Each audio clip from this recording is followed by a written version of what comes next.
how do you eat an elephant? One bite at a time. You might have heard that expression before. What are we talking about? We're talking about when you're faced with trying to accomplish a job that just seems so overwhelming, so big, you just don't know where to start. Well, a lot of times that's how people feel when they first start using GoHighLevel/HighLevel. It is this wonderful all-in-one business marketing system, but it is like a jet engine. And so when people first sit in that cockpit, they think, holy moly, where am I even supposed to start? Well, stick with me because I am doing a little series, some mini trainings to help you get started so you won't feel overwhelmed. Let me share my screen here. And let's first talk about kind of a 10,000 foot view of what GoHighLevel is /HighLevel, GHL. There's lots of white labeled companies out there that use it, but basically this all-in-one business operating system. So instead of duct taping all of your different applications together and then things breaking and you don't know what to fix, all that kind of stuff, when you use HighLevel, everything is under the same umbrella and everything works seamlessly together. But where do you start? First of all, let's just talk about, let me get my little pen out here, just so I can draw on things a little bit. So the first thing that I want to show you is think about the first pillar, and that's the capture pillar. So when you're trying to get leads, to get people interested in the product or service that you offer, how do you do it? Under HighLevel's program, we have a beautiful funnel website builder that you can easily bring people into. We have these drag and drop forms and surveys, also appointment calendar bookings that you can set up. Okay, so once people come into your world, what do? Then that's when you start nurturing them. And how can you do that? Through the automated workflows. Makes it super easy. You can set up what we call triggers. If X happens, then do Y, and so forth. Okay. Then you can build a unified conversation inbox. So whether it's emails, text messages, pointing people to different places, everything is in one place, easy to set things up. And then the beautiful thing is you can set up multiple channel campaigns depending on what you're offering. So that's like the second pillar. That's when you've graduated to, let's say, junior high, high school, okay? Then the third pillar here is the close. So this is when people, those leads have turned hot, they want to come closer to you, they want to purchase from you. There's all kinds of back-end advanced CRM customer management systems. You can tag people, you can separate your leads, you can market just to those high-touch people that are into your world. You can also track the activity. So whether you're doing actual sales, you're trying to track where people are in the pipeline, or you've got salespeople working with you, you can just track and visually see what's happening. And then most importantly is the payment and invoice. So you want people to buy from you, easy peasy, you set things up on the back end, send them an invoice, send them a link, and they become your customers. And then this is when the last pillar, when we get into what I call basically the master's level, that's when you're ready to scale and really pump up your business. Now, again, remember I said it's like a jet engine. So let me come back here just for a minute. You're not going to hop into that pilot seat and just take off without any training. So how do you get started with HighLevel here? So follow along, and I'm going to show you the top 3 things that you should focus on first so that you don't feel so overwhelmed by everything. So let me hop back into the slides here. So what do I mean by that? The first thing is the forms here. So it's very easy to create opt-in forms, and that's what I'm going to show you in this video, how easy it is to create the form. once you have that form, what do? Well, you want to put it out there so people can sign up. So maybe you have a webinar that you're offering or a freebie. Hey, who wants a copy of this? You send them a link to this form, and then all of the back end magic can happen. So what do you need? You need some kind of a funnel system, simple little page that this form sits on so that you can capture all of that goodness. And then after that, what happens?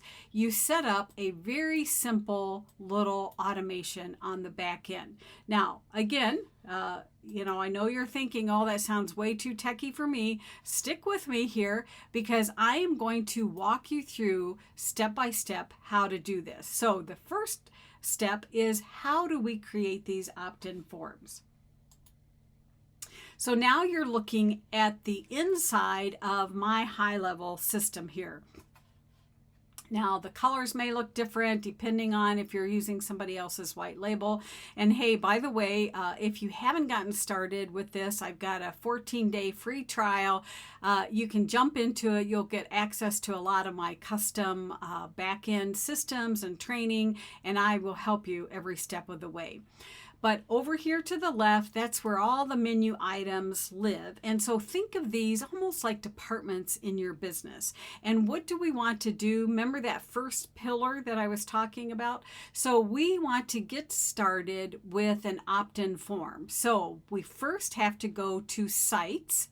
And once we have Sites clicked, up here at the top, it's like the individual drawers of that filing cabinet that's connected with that. Now let me hop back down here. I'm going to just click on Automations. And when we click Automations, if we look up at the top, things look different up here. Okay, so again, over to the left, these are the main categories, and then you've got different options at the top. So what are we doing?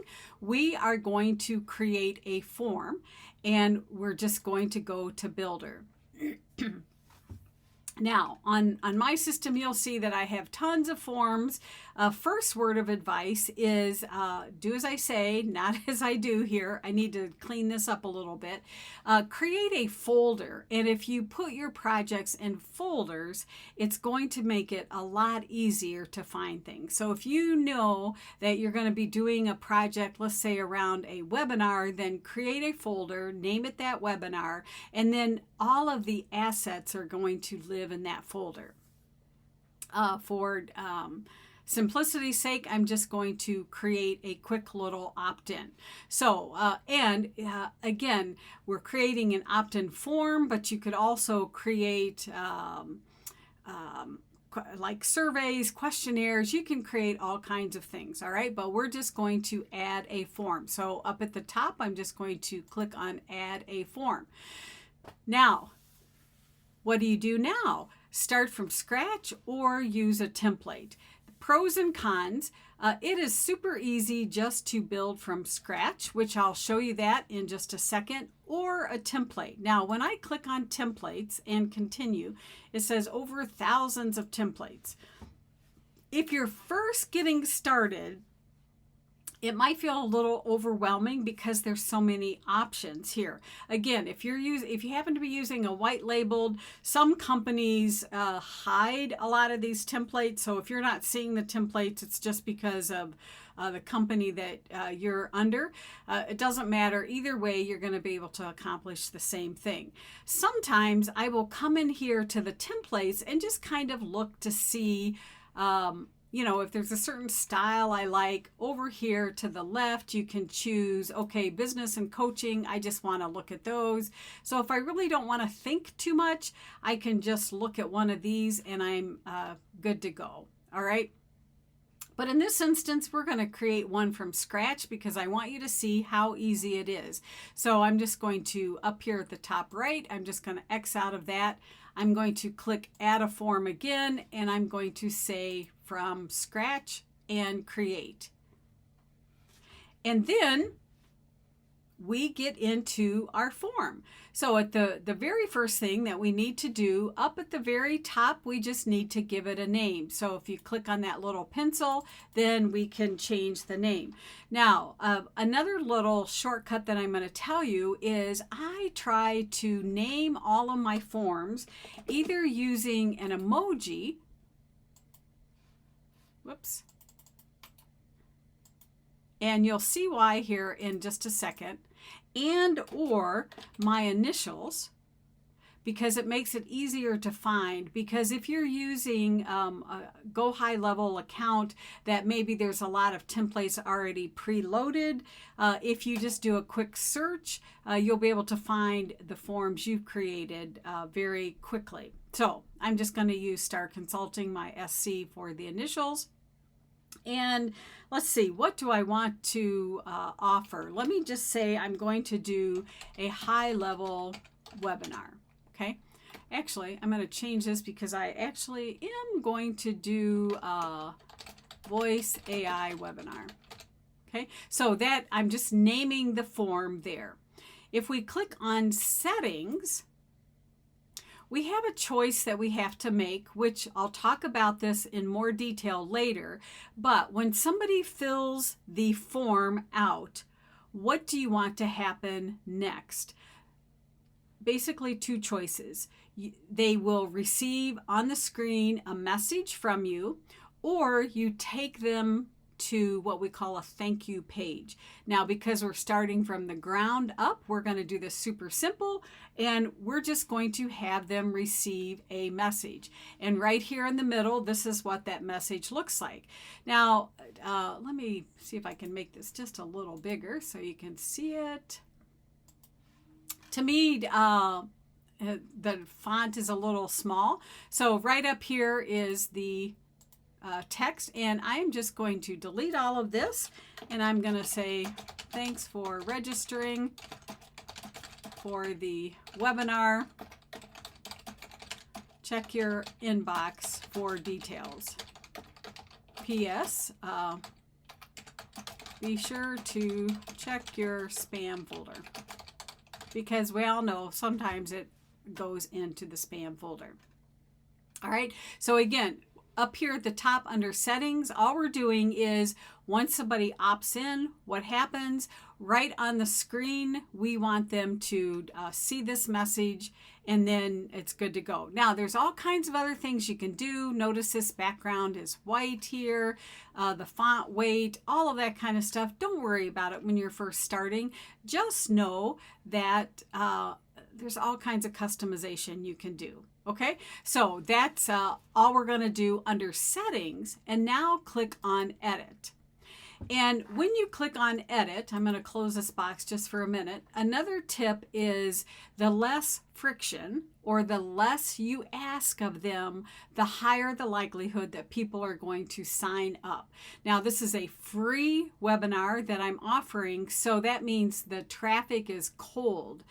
People coming to me, maybe they've never even heard of me, so I don't want to ask them a lot of details. So basically, I'm just going to get their name and their email. That's all I need. Some people don't even ask for their name. Okay, so this form has been pre-populated with a couple of things here. So if I click any place by the first name, notice I could click on the little gear up here, and I could modify things, but first name is fine. Last name, I clicked here. I don't want a last name, so I'm going to click on the trash can and get rid of that. Phone, I'm not going to ask for their phone number, even though it would be great to be able to text them. In this case, I'm not going to, so I'm going to delete that. Email, I need their email if I'm going to follow up with them. And notice there's a little asterisk. That just means it's a required field. Now, you'll notice that there's a couple of check boxes here, and it wants me to put my business name and use case, campaign description, and business name. What are we even talking about here? Everything, unfortunately with AI, all that kind of stuff, the spammers, it's just continuing to increase. So if we are ever going to send out text messaging, we need this disclaimer box that people have to check to give us permission. Okay, so if I had left the box on there to get their phone number, I for sure would have to keep this. But I'm going to click this and I'm going to delete it because guess what? I'm not asking for their phone number, so I don't need it. All right. Then here's my button. Now, button, I want to change the wording of that. So if I click, and these are called assets here, if I click on that, I can click that little gear, and over here to the right, here's all of the options that I can change with this. All right. So the first thing is here under text, instead of button, what do I want it to say? Save my seat for the webinar. Okay, you can say whatever you want here. And green's not really my color. I'm going to scroll down till I see something that says colors and background. And again, we're keeping this simple. If you know your branding colors, you could put your branding colors in here. I just want you to be able to get your first little form launched. I'm not even going to put my own brand colors. I'm just going to use blue because I use blue a lot in there. And there it is. We're almost done with this form.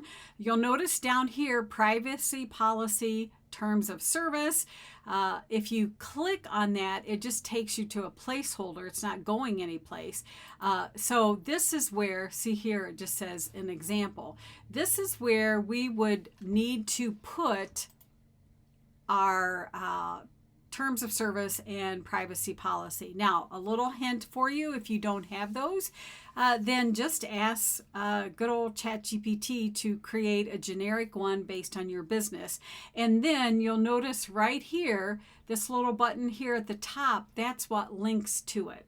So you create that and then you just add that link. For sake of simplicity, I'm not going to do that right now. You do need this, okay? So is the police going to chase you down? No, but if you're a legitimate business, you do need to have these. Okay, so now we're going to click save. Again, there's all kinds of bells and whistles I could be showing you about this, but I'm not going to. I am just getting you out of the starting gate. So we're all done. We've saved this. So now I can go back.